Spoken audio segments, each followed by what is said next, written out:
My entitled brother and his pregnant wife took over my house, threw out my stuff. My mom took his side. Now I'm the villain for kicking them out. I am a 26-year-old male who has been living in the city with my parents for the past year. Sounds fairly simple, right? But it's not as you think. This was not a case of moving back home because I couldn't afford rent. I truly bought the house. I pay the entire mortgage and cover all of the groceries, bills, and expenses. My parents? They do not pay a penny. To give you some context, my parents, Karenza, 52 female, and Elliot, 55 male, are retired teachers. They had been living in the country for years, but after they quit working, they decided they wanted to go to the city. They were tired of the tranquil life and wanted to be closer to more interesting things. At least that's what they stated. I thought, why not? I'm making a nice living as a software engineer, and the city has better work options. Plus, I figured I'd assist them out because they'd done so much for me growing up, typical family stuff. So we moved into this lovely 3-bedroom house in the city. I'm not talking mansion level, but it's a nice property with 3 bedrooms, a small backyard, and a large living room for everyone to hang out. Because I'm the one who pays the mortgage, I made sure to claim the main bedroom. It has a walk-in closet and its own bathroom, which is ideal because who wants to share a bathroom with anyone else? No thanks. What about the second bedroom? That is my home office. Because I work from home approximately 80% of the time, I set everything up exactly how I wanted. Dual monitors, a nice chair, the whole thing. I imagined the third bedroom would serve as a guest room for family visits or anything. Simple enough, right? At first, everything seemed fine. My parents were simply thrilled to be in the city, and we all got into a fairly comfortable routine. They did their thing, gardening, watching TV, whatever retirees do, while I worked my job, paid the bills, and cleaned the house. I did not mind paying for everything. I make 6 figures, and they don't have any money other than their pensions. Plus, it's a family. You don't charge family rent, correct? Then came the tipping point, and let me tell you, it happened faster than I could have predicted. My mother casually mentioned something at breakfast one day, as if it were no great issue. She walks over. Your brother Eric and Lucy are thinking about moving to the city. They're not doing so well back in the old town, and Lucy's pregnant, so they could really use the help. At first, I didn't think much about it.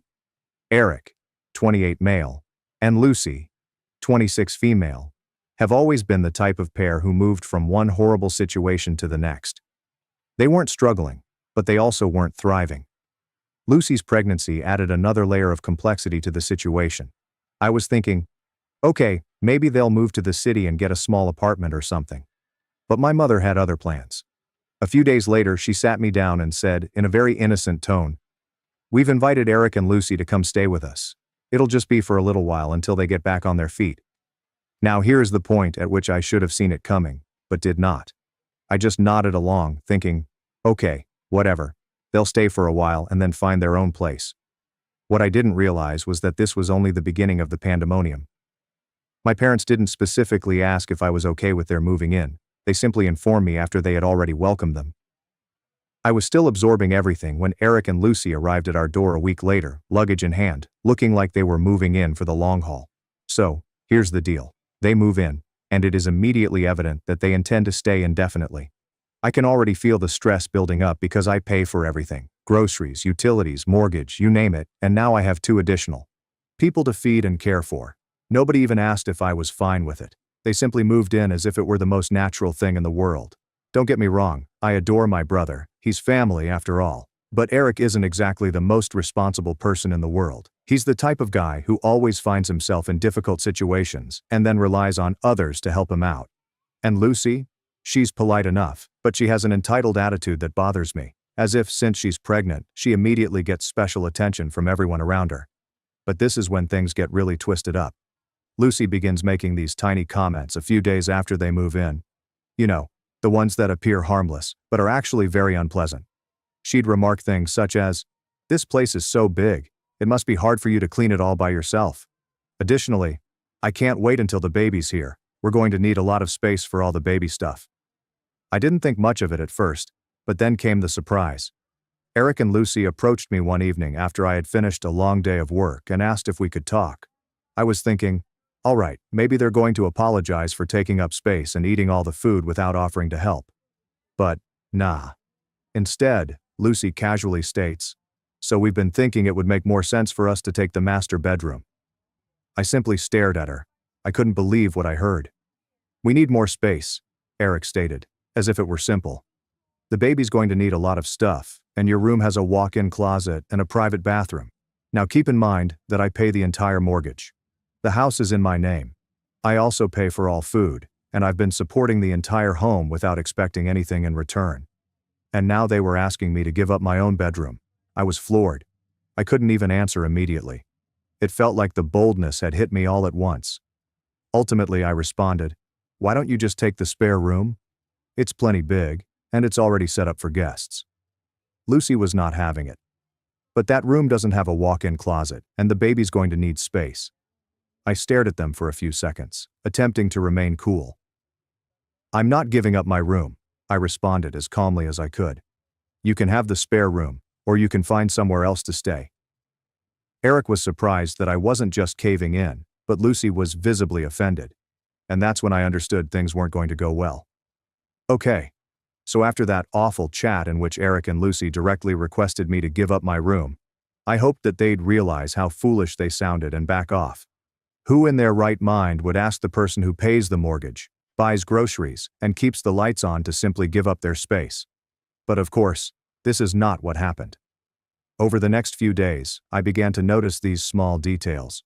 For starters, Eric and Lucy were immediately quite comfortable, almost too comfortable. They'd thrown their belongings around the living room, kicked off their shoes near the couch, and Lucy was already discussing where she was going to place all the baby gear, as if the house was theirs or something. I wasn't saying anything yet, but I had a feeling that something was about to happen. So one day, I had to spend a few hours at the workplace. Normally, I work from home, but there are instances when I must attend meetings. Anyway, I go home around lunchtime to get something to eat, and the moment I walk in, I see something weird. My stuff, my personal belongings, is in the hallway. My clothing is piled on the floor. My computer monitor is just sitting there, unplugged, as if someone was in the process of relocating it. My heart is already racing because I understand what this signifies, but I needed to see it for myself. I enter my room, and there Lucy is, standing in the middle of it, packing up the last of my belongings. She doesn't even look surprised when I go in. She just looks over at me, like, "Oh hey, I was just finishing up." I could not believe it. "What the hell are you doing?" I exclaim, considerably louder than I meant to. She had the nerve to appear calm and collected, as if this were no great issue. "Your mom said we could start moving our stuff in here. The baby's coming soon, and we need the space," she stated as if it were the most natural thing in the world. I could feel my blood boiling. My mother said what? My mother, who doesn't contribute anything to the mortgage, thought it was acceptable to simply hand up my room to Eric and Lucy without first speaking with me? I wasn't going to let this slip.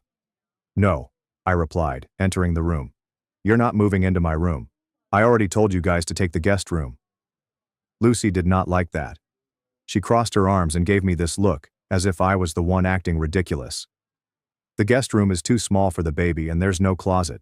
We need more space." I was not having it. "I don't care. You're not taking my room. I'm the one paying the mortgage. I'm the one who's been paying for everything in this house. And you and Eric aren't even contributing anything. If you need more space, you're welcome to find your own place." At this point, I was furious, and I could tell Lucy was also upset, but I didn't care. She did not back down, however. "Your mom said it was fine," she said, as if it were the last word. This is where I lost it. I marched back out of the room, grabbed my phone and called my mother, who was not even home at the moment. I didn't even wait for her to say hello after she answered. "Mom, did you tell Eric and Lucy they could move into my room?" There was a long delay on the other end, as if she wasn't sure what to say. She finally said, "Well, I thought it would be the best solution. They need the space, and you already have the office. It's not like you're using the room for much." I couldn't believe what I heard. "Are you serious right now?" I demanded. "I pay the mortgage. I pay for all of the groceries. I pay the bills. And you think it's okay if Eric and Lucy just take over my room?" My mother tried to calm me down, saying it wasn't a big issue and that we were all family, but I was finished listening. "I'm not giving them my room, and if they don't move their stuff out, they're going to need to find another place to stay." Lucy must have heard me, since she stormed out of the room, enraged. "You're seriously going to throw us out with a baby on the way?" That's when Eric entered. He must have heard the disturbance from outside, since he came in looking very angry. "What's going on?" he demanded. So I arranged it for him. "What's going on is your wife thinks she can just take over my room without even asking. And I'm telling you both right now, it's not happening. You can either stay in the guest room or you can leave." Eric was not pleased about this. He became protective, stating they were family and I should be willing to make sacrifices for them. But at this time, I was beyond reason. "Sacrifices? I'm already paying for this entire house. What are you guys contributing, huh? Nothing. And now you think you can just walk in and take over?" The ranting became quite loud at that point, and I believe it was evident that neither side was backing down. My mother tried to call me back, but I ignored her. I was too upset to deal with her justifications. Eric kept going on about how I wasn't being fair, how they had a baby on the way, and how families should stick together during difficult times. But I had had enough. I turned to both of them and said, "You have until the end of the day to move your belongings out of my room. If you don't, I'll do it for you." Lucy went out, slamming the door behind her, and Eric stood there, gazing at me as if I were the evil guy. But I didn't care. I wasn't going to let them walk all over me in my own home, especially when I was the one paying for everything. I spent the remainder of the day in my office, attempting to chill off. I didn't want to deal with either of them, and I knew going back out there would only lead to another argument. But deep down, I knew it was only the beginning. They weren't going to take this lying down, and I suspected my mother would get involved again. But I was not going to back down either. Not this time. After Eric and Lucy's fight, I hoped that they'd finally back down. I mean, I made it clear. My room was not available, and they could either stay in the guest room or find another place to reside. It seemed quite simple to me. However, not everything went as planned. The following day, I stayed mostly to myself. I wasn't looking for more drama, and I was still seething about how things had turned out. I spent most of my time working in the office, pretending everything was normal. But by the time supper arrived, I could sense the tension in the air. Everyone seemed to be avoiding each other, tiptoeing around the elephant in the room. I did not mind the silence. If Eric and Lucy could finally stay in the guest room without causing any more problems, I believed I could deal with it. But then something happened to send me over the brink. That evening, I entered the kitchen to get some supper. I had bought all the goods, like I always do, but when I opened the fridge, it was nearly empty. I'm talking about food that I bought just 2 days ago. It's gone. I checked the freezer, same result. I knew my parents didn't eat that way, and it wasn't me, definitely. So, who else might it be? Eric and Lucy. They'd probably taken everything without asking. I was already upset, but I attempted to dismiss it, thinking, whatever, I'll just pick up more tomorrow. However, it wasn't only the cuisine. When I went to sit at the table to eat, my mother entered the kitchen without looking me in the eye. She quietly prepared plates for herself, my father, Eric, and Lucy. And then, she did not make one for me. At first I assumed she had forgotten, so I just waited. But after serving everyone, she sat down. I was left standing there like an idiot, watching as everyone began eating. I'm not going to lie. I felt the rage rising again. It felt like they were all punishing me for standing up for myself. I stared at my mother, attempting to maintain my composure. "You didn't make me a plate?" She scarcely glanced up. "You don't want to help the family, and you don't eat with the family," she added casually, as if she were discussing the weather. I couldn't believe what I heard. "Excuse me? I pay for everything here. The groceries, the mortgage. And now I'm being iced out." She did not even respond. My dad just sighed and continued eating as if nothing had happened, which irritated me even more. Eric and Lucy sat there with a smug expression on their faces, as if they had won some sort of power play. Lucy even had the guts to smile at me as I walked past. I could not handle it anymore. I was not about to be treated as an outsider in the house I had paid for. I slammed the fridge door shut and raced out of the kitchen, my thoughts racing. I knew what I needed to do next. I rushed straight to my room, got my laptop, and began searching for eviction notifications. I assumed if they didn't want to respect me, they could find another place to live. I mean, it's enough, right? I am not a free hotel service. Within an hour, I had the documentation ready. I printed up 2 sets, one for Eric and Lucy, and one for my parents. It felt strange to kick out my own family, but they had crossed the limit. They had been disrespecting me for weeks, acting as if the house was theirs, and then freezing me out when I refused to give in to their ludicrous demands. I was not going to put up with it anymore. After the notices were printed, I stepped out to the living room where everyone was sitting and pretended nothing was wrong. I didn't say anything. I just slapped the papers down in front of my parents before handing another set to Eric and Lucy. "What's this?" Eric inquired, picking up and studying the papers. "You have 24 hours to pack your belongings and leave," I remarked as calmly as I could. "If you're not out by tomorrow, I'm calling the police." Eric's face became pallid. He didn't expect this at all. "You can't be serious." "Oh, I'm serious," I answered. "I'm done with this. You've been freeloading here without contributing a thing, and now you think you can take over my house? Not anymore." Eric stood up and glared at me, but I did not move.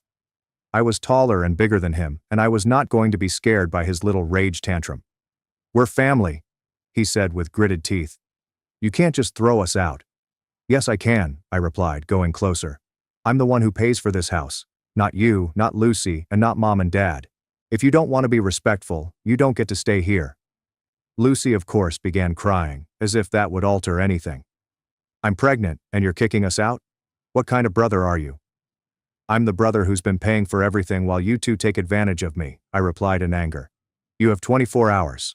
That's more than generous." Eric seemed to want to dispute more, but I could see the awareness dawning. I wasn't kidding. My mom, who had been sitting quietly the entire time, eventually piped up. "You can't do this, honey. They're your brother and sister-in-law. This is family." But I didn't care anymore. "I've already done it," I explained, pointing to the eviction notice in her hands. "You've got 30 days to find somewhere else too. If you're not gone by then, I'll be taking legal action." The room fell silent after that. My father didn't say anything, just sat there staring at the table, as if he didn't know what to do. My mother appeared to be about to cry, but I refused to back down. It wasn't about being kind anymore. This was about sticking up for myself and not allowing others to walk all over me. After a few lengthy minutes, I returned to my room and left them to process everything.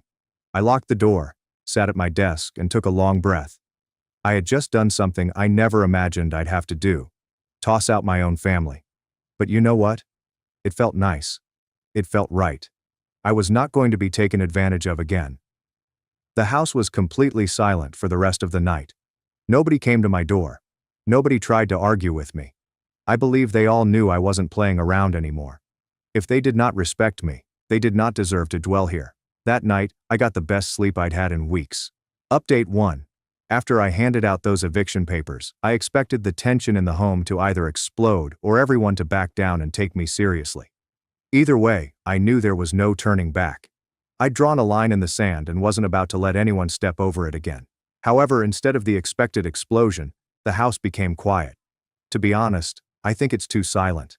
The next morning, I awoke earlier than usual because I couldn't sleep. I guess I was waiting for something to happen. Maybe Eric would knock on my door and insist that I change my mind. Perhaps my parents would start pleading with me to rethink. But none of that occurred. When I eventually entered the kitchen to prepare breakfast, it was empty. No one was awake yet. No, Eric. No, Lucy. No parents. For a brief moment, I considered the possibility that they had packed up in the middle of the night and departed without saying anything, but I knew that was wishful thinking. I prepared some coffee, sat down at the table, and waited. I was not in the mood to make small conversation or explain myself again. What I had done was necessary. They'd pushed me too far, and I couldn't continue living that way. They didn't respect me, and they certainly didn't appreciate the fact that I paid for everything. All I wanted was basic decency, and they couldn't even provide that. After a time, my mother entered the kitchen, her face looking as if she had barely slept. She didn't say anything at first. She simply took a cup of coffee and sat across from me. It was the first time we had truly been alone since I handed her the eviction notice. The uneasy pause hovered in the air for what seemed like an eternity before she eventually spoke up.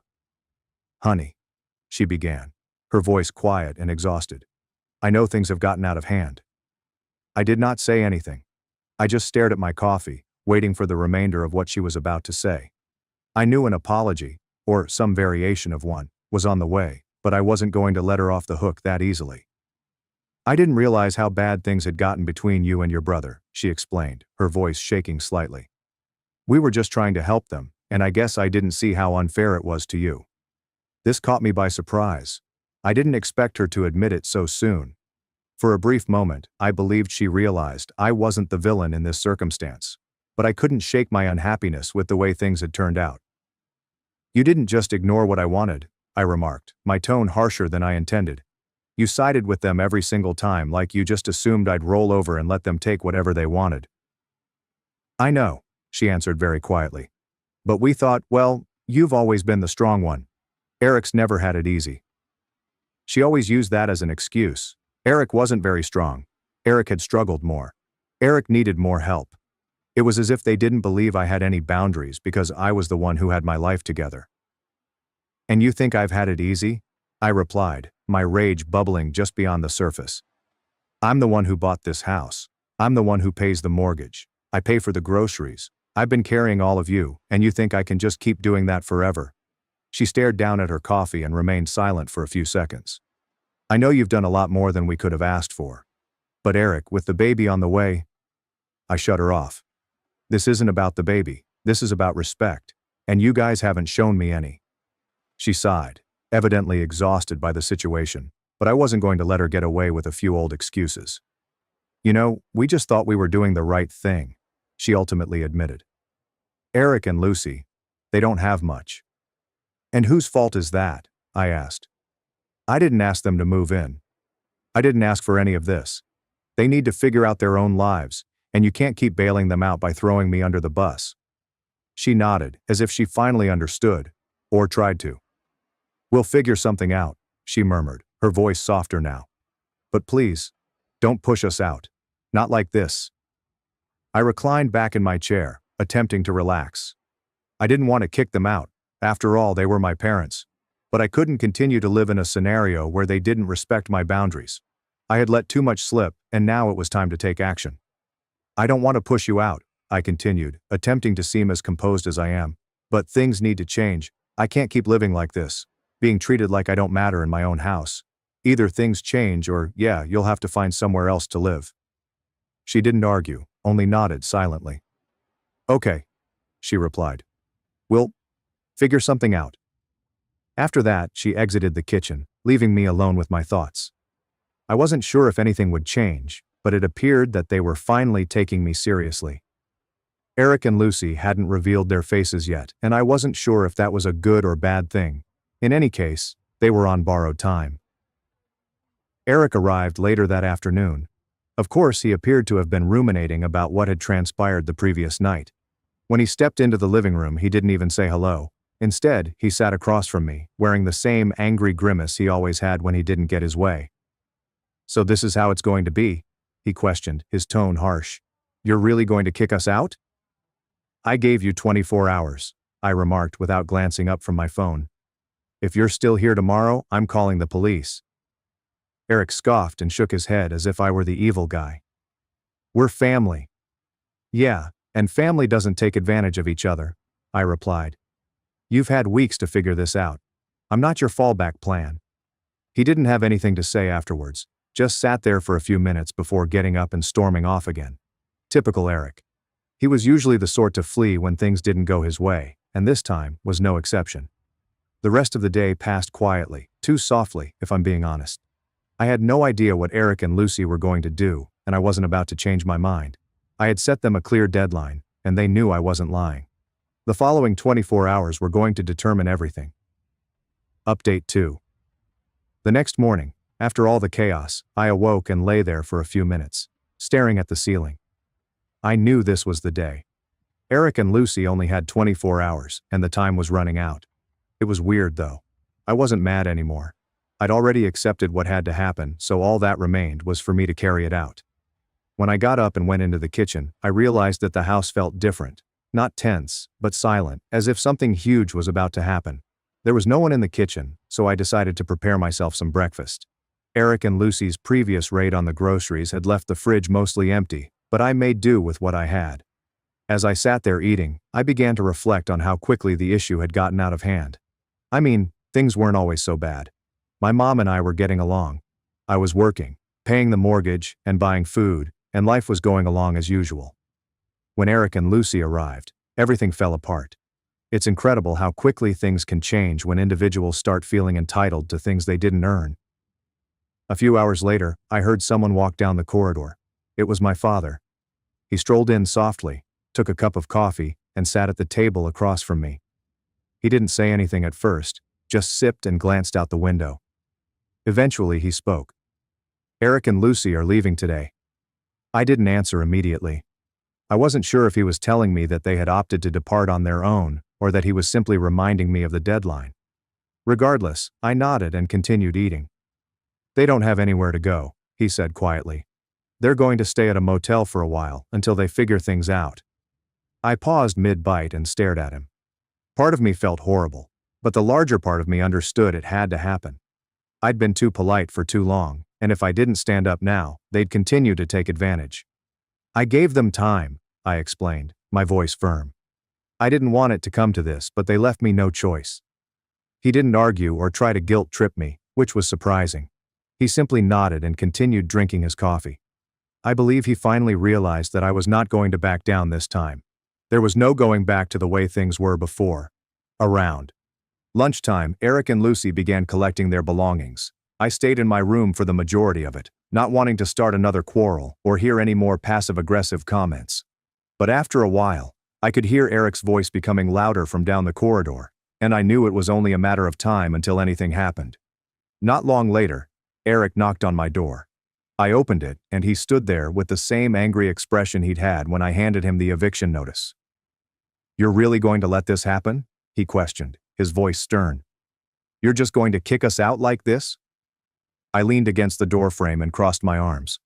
"I gave you 24 hours. I told you what needed to happen." He shook his head, jaw gritted. "We're family, man. You don't do this to your family." I took a deep breath and tried to remain cool. Families do not take advantage of each other. "I'm not kicking you out without a reason. You have been freeloading here for weeks without giving anything. I've been paying for everything, even the mortgage and food. Instead of being grateful, you attempted to seize my room and push me out of my own home. I am not going to let that happen." Eric said nothing for a few seconds.